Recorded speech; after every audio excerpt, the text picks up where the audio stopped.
అందరికీ నా హృదయపూర్వక నమస్కారాలు. నాకు వైద్యం అనేది చాలా కీలకమైంది. అంటే నేను చిన్నప్పుడు ఆస్తమా, బ్రాంకైటిస్తో బాధపడేవాడిని. బ్రాంకైటిస్, ఆస్తమా అంటే నాకు రాత్రులు నిద్ర పట్టేది. చాలా చిన్న వయసులో, ఒక 5 6 ఏళ్ళ వయసు నుంచి నేను ఆస్తమాతో బాధపడేవాడిని. సో నాకు హాస్పిటల్స్ అనేది ఒక రెగ్యులర్ విజిట్. నాకు రోజు వెళ్ళి పడిపోయేవాడిని అక్కడ. రాత్రులు నేను పడిపోతే, ఊపిరి ఆడకుంటే మా ఇంట్లో వాళ్ళు తీసుకెళ్ళిపోయి, ఒకసారి ఎవరు లేకపోతే మా అక్క నన్ను తీసుకెళ్ళిపోయి, లేదంటే మా అన్నయ్యలు తీసుకెళ్ళిపోయి గవర్నమెంట్ హాస్పిటల్లో పెడితే నాకు అక్కడ డెర్ఫ్లిన్ అనేది చెప్పే ఇంజక్షన్ ఇచ్చేవాళ్ళు. అది ఇచ్చాక కొంత ఉపశమనం వచ్చేది.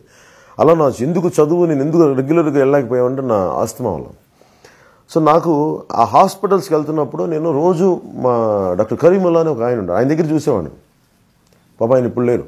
నెల్లూరులో చూస్తున్న డైకస్ రోడ్ దగ్గర ఆయన కరీముల్లా హాస్పిటల్, అక్కడికి వెళ్ళి చూస్తే అక్కడ చిన్న ఒక బెడ్ ఉండి దాంట్లో prevention is better than cure అని ఉండేది. చికిత్స కంటే కూడా వ్యాధి నివారణ మేలు. ఇది నాకు చాలా లోతులోకి వెళ్ళిపోయింది. ఏంటి చికిత్స కంటే వ్యాధి నివారణ, prevention is better than cure అంటే నాకు చాలా లోపల నుంచి దానిని ఒక జబ్బుగా, ఒక ఆరోగ్యం కోసం తీసుకోలేదు. ఏదైనా సరే ఒక చెడు జరగడానికి ముందు రాకుండా చూసే బాధ్యతలు తీసుకున్న తర్వాత చికిత్స లేటర్ చేయొచ్చు అనేది ఈరోజు జనసేన పార్టీ పెట్టానంటానికి కూడా మళ్ళీ ఇంకో రోజు సమస్యలు వచ్చి మళ్ళీ దానిని చికిత్స చేయడం కంటే కూడా అసలు రాకుండా చేయడం, అంటే ముందు సమస్యలు రాకుండా ఉండాలంటే ఈ విధంగా రావాలనేది కూడా జనసేన పార్టీ అంటే prevention. I prefer preventive measures. రాకుండా చేసే పరిస్థితులు, మనకున్న పరిస్థితులు ఎలా ఉన్నాయి. నేను చిన్నప్పటి నుంచి హాస్పిటల్స్ని నేను వెళ్ళిన వాడిని, చూసిన వాడిని. ఒకసారి గవర్నమెంట్ హాస్పిటల్స్కి వెళ్తే అసలు అన్క్లీన్గా ఉండి వెళ్ళడానికి ఇబ్బంది లేని పరిస్థితులు. అదే నా చిన్నప్పుడు నేను ఒంగోలులో ఉండే ఏవిఎం మన గవర్నమెంట్ హాస్పిటల్స్, మిషనరీ హాస్పిటల్కి వెళ్తే చాలా క్లీన్గా ఉండే. ఎందుకంటే మా కజిన్స్ అక్కడికి కన్నప్పుడు, మా పిన్నులు డెలివరీ చేసినప్పుడు వెళ్ళి చూసేవాడిని. బాగానే అనిపించాయి.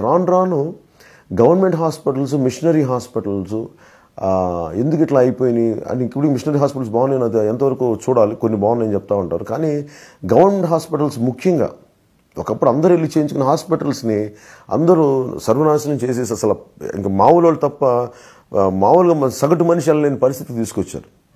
ఇవన్నీ నాకు చాలా బాధ కలిగించే అంశాలు. సో ముందస్తుగా మేము తీసుకుంటుంది ప్రాథమిక వైద్య కేంద్రాల దగ్గర నుంచి అన్ని ప్రభుత్వ ఆసుపత్రులు, ప్రతి మండలానికి ఒక బలమైన ప్రభుత్వ ఆసుపత్రి ఉండాలి. ఎక్కడ ప్రతి చిన్న ఒక పంచాయతీకి ఒక ప్రైమరీ హెల్త్ కేర్ సెంటర్ ఉండాలి. అలాగే ప్రతి మండలానికి ఒక గైనకాలజిస్ట్ ఉండాలి. ఇవన్నీ ఎందుకు పెడుతున్నాం అంటే వీటన్నిటికీ ఎందుకు ఏ ప్రభుత్వాలు చేయలేకపోతున్నాయని మేము పోరాట యాత్రలో నాకు వచ్చిన అవగాహన. కానీ మేము 10 మంది నిపుణులతో మాట్లాడినప్పుడు వాళ్ళు ఒకటేంటంటే, డాక్టర్స్ వీళ్ళందరూ ఏమంటారంటే, భారతదేశం ఎంత గొప్ప దేశం అంటే సేవ చేయడానికి రెడీగా ఉంటారు. ఈ రోజున విదేశాల్లో వేల కోట్లు సంపాదించి నా దేశం కోసం వచ్చేసి సేవ చేసే మనుషులు, మహనీయులు ఎంతమంది ఉన్నారు. అలాంటిది అసలు దేశాలు కూడా వెళ్ళకుండా ఇక్కడే ఉన్న మహనీయులు ఎంతోమంది ఉన్నారు. వాళ్ళ ఊర్లోనే ఉంటారు. వాళ్ళు అడిగేది ఏంటంటే, మేము చేయడానికి చాలా ఇష్టపడతాం, మా డబ్బులు మేము సంపాదించుకుంటాం, కానీ ఎంతో కొంత మేము వెళ్ళి ఊళ్ళకి చేయడానికి ఉంటుంది, కానీ సహాయం ఉంటుంది. కానీ రాజకీయ వ్యవస్థ మమ్మల్ని హెల్ప్ చేయదు, లేదంటే లోకల్ ఎమ్మెల్యేలు ఇబ్బంది పెడుతున్నారు. అందుకని మేమేమనుకున్నామంటే, అసలు ముందు అధికంగా డాక్టర్లని ప్రొడ్యూస్ చేసే దేశం భారతదేశం. మరి ఏమైపోతున్నారు ఈ డాక్టర్స్ అన్ఎంప్లాయ్మెంట్ ఉంది. సో ఏం చేయదలుచుకున్నామంటే, డాక్టర్స్ సంబంధించి ఎంతమంది గ్రాడ్యుయేట్ అవుతున్నారు, ఎంతమంది ఉత్తీర్ణులు అవుతున్నారు, ఎంతమంది బయటకు వస్తున్నారు, వాళ్ళకి మీరు వెళ్ళి కంపల్సరీగా మీరు వెళ్ళి పల్లెటూరులో మీరు చెయ్యాలి అంటే అందరూ ముందు ఏదో కారణాలు చెప్తారు, వెళ్ళరు. నేను చెప్పేది బలవంతంగా ఎవరిని మేము వెళ్ళలేము. అలాంటి రూల్ అండ్ కండిషన్ పెడితే మనసు ఎదురు తిరుగుతుంది. అలా కాకుండా మేము యంగ్ డాక్టర్స్కి, ఎస్టాబ్లిష్ డాక్టర్స్కి, సేవ చేయాలనుకున్న డాక్టర్స్కి మేము ముందస్తుగా మేము చేయబోయేది ఏంటంటే, మీ అందరికీ సమస్యలను వివరిస్తాం.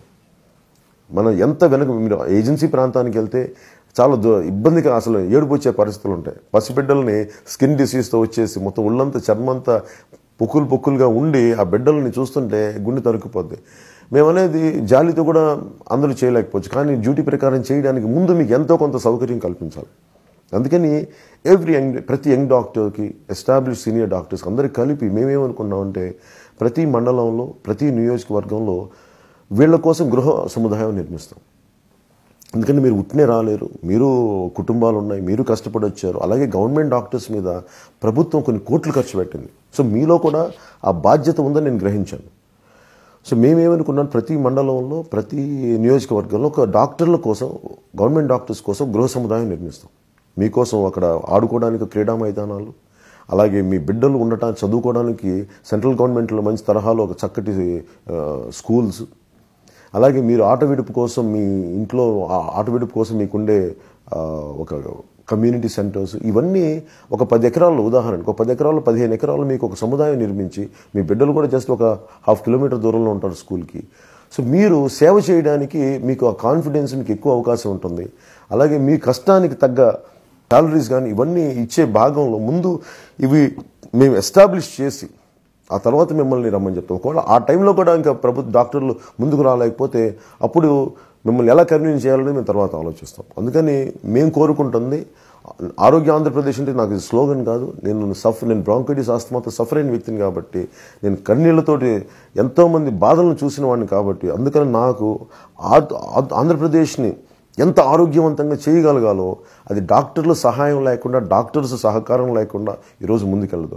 నేను ఒక మాట మాట్లాడితే నా బాధను చూసి ఎక్కడో హార్వర్డ్ నుంచి ఒక డాక్టర్స్ వచ్చినప్పుడు నాకు తెలిసి మేము ఇంత ఒక బలమైన మన మానసికంగా మేము ఇంత బలంతో మేము ఇంత సేవ చేస్తున్నప్పుడు ఖచ్చితంగా డాక్టర్స్ కమ్యూనిటీ కదిలి మీకు మౌలిక వసతులు కల్పించినప్పుడు మీరు వచ్చి ఖచ్చితంగా చేస్తారన్న నమ్మకంతో మేము డాక్టర్స్ సంబంధించి మేము ఈ నిర్ణయం తీసుకున్నాం. అలాగే ఇవన్నీ జరిగేలోపు ఏదైనా పరిస్థితులు వస్తే మా పరిస్థితి ఏంటనేది ప్రతి కుటుంబానికి ఒక ఆందోళన ఉంటుంది. ఒక సగటు మనిషి జాగ్రత్తగా జీవితాన్ని కాపాడుకుంటుంటే ఒక చిన్నపాటి రోడ్ యాక్సిడెంటో, లేదంటే చిన్నపాటి జబ్బు, లేదంటే డెంగ్యూ ఫీవర్ ఇంకోటి వస్తే ఆ జీవితం తాలూకు ఆర్థిక ప్లానింగ్, ఆర్థికమైన ఆలోచన అంటే మన ఎకనామిక్ ప్లానింగ్ అంటే ఒక 1000 రూపాయలు బడ్జెటింగ్ అతలాకుతలం అయిపోతుంది. అందుకని ఒక జబ్బు వస్తే మీరు ఇబ్బంది పడకూడదు. అందుకని ప్రతి కుటుంబానికి ఆదాయానికి సంబంధం లేకుండా, మీరు ఏ కార్డు ఉంది, వైట్ కార్డు, పింక్ కార్డు, ఇవన్నీ సంబంధం లేక మీరు ఎవరైనా కావచ్చు, ఆంధ్రప్రదేశ్లో మీరు ఉంటే మీరు ఇక్కడ మీరు ఓటర్ కార్డు ఉన్న ప్రతి ఒక్కరికి ఆంధ్రప్రదేశ్ ప్రభుత్వం తరఫున ఒక్కొక్క కుటుంబానికి 10 లక్షల మనకు ఆరోగ్య బీమా పథకాన్ని వర్తింపజేస్తాం. జిల్లా హాస్పిటల్స్ అన్నింటినీ సూపర్ స్పెషాలిటీ హాస్పిటల్స్గా మార్చేస్తాం. అలాగే ప్రతి మండలంలో సంచార వైద్యశాలని ఏర్పాటు చేస్తాం, మొబైల్ డయాగ్నోస్టిక్ క్లినిక్స్. ఇది ఎందుకు? అలాగే ప్రజలు సేవ చేయడానికి ప్రతి మండలంలో సంచార మందుల వాహనాలు అంటే మొబైల్ మందుల దుకాణాలు మీ దగ్గరికి వచ్చి ఆ మందులు ఇచ్చే మొబైల్ దుకాణాలు. దీనివల్ల ఈ రెండింటి వల్ల ఏం జరుగుతుందంటే కొంత బలమైన ఉపాధి అవకాశం కూడా వస్తుంది. అలాగే ఎందుకంటే నేను పోరాట యాత్రలో వెళ్తున్నప్పుడు పాపం చాలామంది డోలీలు కట్టుకొని వస్తారు. ఇవన్నీ లేకుండా మేము ఎట్లా చేస్తామంటే ప్రతి 5 గ్రామాలకి, ఇంకా చెప్పాలంటే 3 నుంచి 5 గ్రామాలకి, అంటే దీన్ని బట్టి ఒక పంచాయతీకి 2 అంబులెన్స్లన్నా ఉండాలి కనీసం. అంటే ఎక్కువ గ్రామాలు ఉంటే 2 అంబులెన్స్, లేదంటే కనీసం ఒక అంబులెన్స్ మీకు అందుబాటులో ఉండాలి. ఇది మీరు ఏజెన్సీ ప్రాంతమైనా సరే దాన్ని ఎలా తీసుకెళ్ళాలి, ప్రత్యేక సదుపాయాలు, ప్రత్యేక వాహనాలు ఉంటాయి. అవన్నీ కలిపి ప్రతి మండలానికి ఒక 2.5 ఏళ్లలో మొత్తం అన్ని గ్రామాలకి అన్నిటికీ మనకి ఈ అంబులెన్సెస్ ఉండే ఏర్పాటు చేయాలనేది మేము మేనిఫెస్టోలో ఒక బలమైన నిర్ణయం తీసుకున్నాం. అలాగే ప్రతి ప్రాథమిక వైద్య కేంద్రాలన్నింటిలో ఏంటంటే సరిపోవట్లేదు. ఒకసారి మందులు ఇవన్నీ కాకుండా ప్రతి ప్రాథమిక వైద్య కేంద్రం అంటే కనీసం అది 30 పడకల ఆసుపత్రి, 24 గంటలు పనిచేసే ఆసుపత్రి అవ్వాలి. మా నిర్ణయం అది. ఎందుకంటే ఎప్పుడు ఏ జబ్బులు వస్తాయో తెలియదు. 24 గంటలు ప్రాథమిక వైద్య కేంద్రాలన్నింటినీ మేము 30 పడకల ఆసుపత్రిగా మార్చి 24 గంటలు పనిచేసేలాగా, డాక్టర్స్ ఉండేలాగా, వారికి ప్రజలకు ఎలాంటి ఆరోగ్య ఇబ్బందులు వచ్చినా అండగా ఉండేలాగా మేము నిర్ణయం తీసుకున్నాం. అలాగే గిరిజనులకి ఇందాక చెప్పినట్టు గిరిజనులకి అత్యవసర వైద్యాన్ని అందించుటకు ప్రతి 5 గ్రామాలకి ఒక అంబులెన్స్, అంటే ఒక్కసారి చిన్న గ్రామాలు అయితే 5 గ్రామాలు, లేదంటే ఎక్కువ మంది జనసాంద్రత వాళ్ళకి 2 నుంచి 3 గ్రామాలకి ఇలా అత్యవసర సమయాల్లో ముఖ్యంగా ఫోన్ ద్వారా వైద్య సలహాలు, సూచనలు అందించడానికి టెలిమెడిసిన్ కానీ, అలాగే హెల్త్ క్యూబ్స్ మనం ఇప్పుడు హెల్త్ క్యూబ్ అంటాం. మీరు వెళ్ళి మన టెలిఫోన్ బూత్ ఎలా ఉంటుందో మీరు ఆ హెల్త్ క్యూబ్కి వెళ్ళి ఒక డైల్ చేసి ఒక డాక్టర్ ఎక్కడ తీసుకుంటాడు, ఇంకో చోట ఉంటాడు. రిమోట్ ఏరియాస్లో మాకు ఈ సమస్య ఉందంటే డాక్టర్ మిమ్మల్ని చూసి టెలిమెడిసిన్ ద్వారా చేసిన తర్వాత అనారోగ్య సమస్యల్ని ఇమీడియట్ రిలీఫ్ మెషర్స్ చేయించలేదు, మీకు ఇక్కడ ఈ మెడిసిన్ వేసుకుని, లేదంటే వెంటనే మిమ్మల్ని తీసుకురండి అని చెప్పి ఆ ఫెసిలిటీ కూడా మనం ఈ హెల్త్ క్యూబ్స్ ద్వారా మనం ముందుకు తీసుకెళ్ళిపోతున్నాం. అలాగే నేను బాగా బాధపడింది ఏంటంటే గిరిజనులకి అసలు హాస్పిటల్స్ అందుబాటులో ఉండవు, చాలా ఇబ్బందులు పడవు. వాళ్ళకి మేము చేసుకున్న ప్రత్యేకమైన నిధుల ద్వారా అక్కడ స్థానికంగా ఉండే యువతని వారిని హెల్త్ వర్కర్స్గా తీసుకుంటాం. ప్రత్యేకంగా ఎమర్జెన్సీ దానికి వృత్తి ఇచ్చి వాళ్ళకి ఎనీ టైం ఎమర్జెన్సీ తీసుకొచ్చి ఫస్ట్ మౌలికంగా రోడ్లని కరెక్ట్ చేస్తాం. ఫస్ట్ ఏజెన్సీ ప్రాంతాల్లో కొన్ని రోడ్లు వెళ్ళడానికి ఇబ్బందిగా ఉంటాయి. ముందు ఏమైతే ఇబ్బందులు ఉన్నాయో ఆ రోడ్లను కరెక్ట్ చేసి వెహికల్ రాకపోకల సదుపాయాలను కల్పిస్తాం. అలాగే స్థానికంగా ఉండే యువతకి మీరు ఇలాంటి ఎమర్జెన్సీ కేసులు తీసుకొస్తే వాళ్ళ కోసం కొంత వారి ఉపాధి కోసం కూడా కొన్ని బండ్లు లాంటివి పెట్టి వాళ్ళని ఇక్కడ తీసుకొచ్చేలాగా, ప్రైమరీ హెల్త్ కేర్ సెంటర్స్ తీసుకొచ్చేలాగా. అలాగే గ్రామీణ ప్రాంతాల్లో ఇందాక మేము చెప్పినట్టుగా వైద్యులందరికీ ఫస్ట్ మీ గృహ సముదాయాలు ప్రభుత్వం తరపు నుంచి నిర్మిస్తాం. అలాగే ఎవరన్నా గృహాలను ఇస్తానంటే వారికి చక్కటి అద్దెనిచ్చి ఆ గృహాలని డాక్టర్స్కి పిలిపిస్తాం. అలాగే పిల్లలు విద్యా సౌకర్యాలన్నింటినీ ఇందాక చెప్పినట్టుగా చాలా బలంగా చేసి పెడతాం. అలాగే ముఖ్యంగా హాస్పిటల్స్లో స్టాఫ్ని బాగా శాలరీస్ పెంచుతాం. ఎందుకంటే పాపం నేను నర్సెస్, క్లీనింగ్ స్టాఫ్ అందరూ చాలా ఇబ్బంది పడుతూ ఉంటారు. వాళ్ళు నేను అరకుకి వెళ్ళినప్పుడు వాళ్ళు మన పాడేరు దగ్గర డాక్టర్స్ పాపం నర్సులు చెప్తా ఉన్నారు, మాకు ఇంత చెత్త ఊడవాలి, ఏం చేయాలి, మమ్మల్ని ఎవరు సరిగ్గా చూడరు అంటే మీరు ఉన్నదానికి ఒక 10 నుంచి 15% జీతాలు పెంచి ఇంకా మీకు అవకాశాలు బాగా పెంచి, అంటే మీరు ₹10 ఉంటే మీరు ₹20 సంపాదించాలి అని కోరుకునే వాళ్ళం మేము. అందుకని ముఖ్యంగా మెడికల్ స్టాఫ్ ఎవరైతే నర్సెస్ ఉంటారో, వార్డ్ బాయ్స్ ఉంటారో, ఇంకా డాక్టర్స్ కాకుండా సెకండరీ లెవెల్ అసిస్టెంట్ స్టాఫ్ ఎవరుందో వాళ్ళందరికీ జీతభత్యాలు పెంచి వారి ఒక సొంత ఇంటి వాళ్ళని ఖచ్చితంగా చేసి పెడతాం. ఎందుకంటే మీకు ఆర్థిక భద్రత, మీకు అన్ని రకాల భద్రత ఇస్తే మీరు పేషెంట్స్ని బాగా చూసుకుంటారు నమ్మకం మాకుంది. అందుకని మీకు డాక్టర్స్ కాకుండా మిగతా స్టాఫ్ కూడా జీతభత్యాలన్నీ పెంచి మీకు ఏమైతే అసౌకర్యం ఉందో ఆ సౌకర్యాలు మేము తొలగిస్తాం. అలాగే వృద్ధులకు సంబంధించి ప్రత్యేకమైన వార్డ్స్ కేటాయిస్తాం. ఎందుకంటే వాళ్ళని జబ్బుతో పాటు ఆ వయసు వచ్చిన విధానం వాళ్ళకి ప్రత్యేక పరిస్థితులు కావాలి. అందుకని కొంచెం ఆహ్లాదకరమైన వాతావరణం ప్రత్యేకించి పెద్దలుండే వార్డ్స్లో చేస్తాం. అలాగే ప్రతి చోట, ప్రతి నియోజకవర్గంలో ఫస్ట్ మేము మండలం స్థాయి నుంచి స్టార్ట్ చేయాలనుకుంటున్నాం.